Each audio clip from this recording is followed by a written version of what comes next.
اسلام کے 5 ارکان ہیں. کوئی شخص بھی اسلام کے ایک رکن کا بھی انکار کرے گا تو وہ ایمان سے خارج ہو جائے گا، اس کا اسلام سے کوئی تعلق نہیں رہے گا. جناب رسول مکرم صلی اللہ علیہ وسلم نے اسلام کی حقیقت کو سمجھانے کے لیے ان 5 ارکان کو ایک عمارت سے، ایک بلڈنگ سے تشبیہ دی ہے کہ جس طریقے سے ایک عمارت ایک ستون کے اوپر قائم ہوتی ہے، اگر اس کا ستون کمزور ہوگا یا اس کا ستون ڈھہ جائے گا تو پوری عمارت جو ہے وہ دھڑام سے نیچے آ جائے گی. اسی طریقے سے اسلام کی 5 بنیادیں ہیں، اس کے 5 ستون ہیں. اگر ایک ستون بھی اس کا باقی نہیں رہے گا یا ایک ستون اس کا کمزور ہو جائے گا تو اس کی اسلام کی عمارت بھی کمزور ہو جائے گی. پیارے آقا صلی اللہ علیہ وسلم نے فرمایا بنی الاسلام علی 5 شہادت اللہ الہ الا اللہ وان محمد رسول اللہ واقام الصلاۃ وایتاء الزکاۃ والحج وصوم رمضان.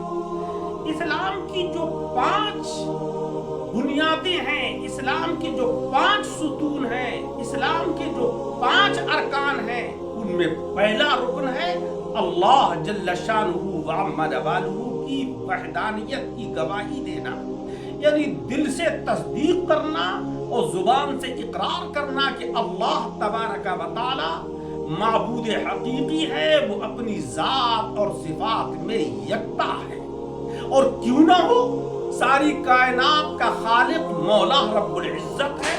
اس کی ذات اور صفات میں کسی کو بھی شریک کرنا یہ بڑا ظلم اور بہت بڑی ناانصافی ہے. اور گواہی دینا اس بات کی کہ جناب رسول مکرم صلی اللہ علیہ وسلم اللہ کے رسول ہیں.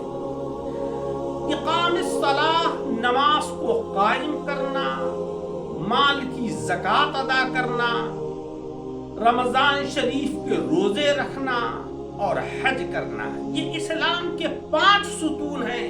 ان میں سے کسی ایک ستون کا بھی نہ ہونا یا کسی ایک ستون کا بھی کمزور ہو جانا پوری اسلام کی عمارت کو کمزور کر دیتا ہے.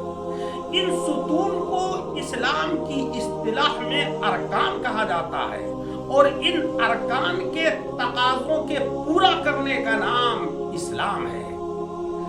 5 وقت کی نماز پڑھنا، رمضان شریف کے روزے رکھنا، مال کی زکوٰۃ ادا کرنا، حج کرنا. کتنا بہترین اسلام کا نظام ہے کہ اللہ تبارک و تعالیٰ نے عبادت کو خالص جانی، خالص مالی، مال اور جان دونوں سے مرکب ہمارے اوپر فرض کیا ہے.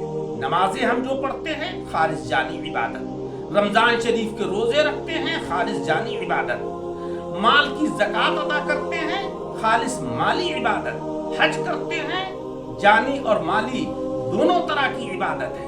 اور بہترین نظام یہ ہے کہ اگر ہم 5 وقت کی نمازیں پڑھتے ہیں، فجر کی نماز پڑھی، اس کے بعد اپنی دنیا کے مشاغل میں مصروف ہو گئے، ظہر کی پڑھی، پھر دنیا کے مشاغل میں لگ گئے، اس کے بعد عصر کی پڑھی، اس کے بعد مغرب کی پڑھی، عشاء کی نماز پڑھی، عشاء کے بعد اپنے بستر پر آرام کر رہے ہیں، فجر کا وقت ہوا، فجر کی نماز پڑھی.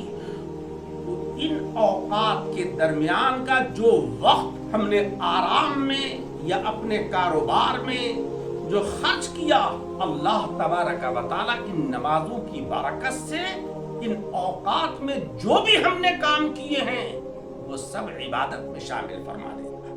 کتنا بہترین اور نورانی مذہب ہے اسلام.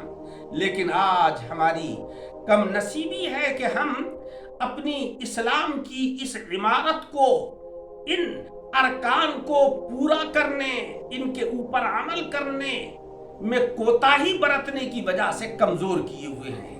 ہم اپنی رہائش کی جو مادی عمارت ہے اس کو تو مضبوط تر بناتے ہیں، اور جو ہماری اسلام کی عمارت ہے اس کو کمزور کیے ہوئے ہیں. شاعر کہتا ہے لا دار للمرء بعد الموت يسكنها الا التي هو قبل الموت بانيها، مرنے کے بعد کوئی گھر نہیں ہے مگر وہی گھر ہے کہ جس کو دنیا میں تم نے اعمال صالحہ کر کے تعمیر کر لیا ہے۔ اللہ تعالی ہمیں عمل کی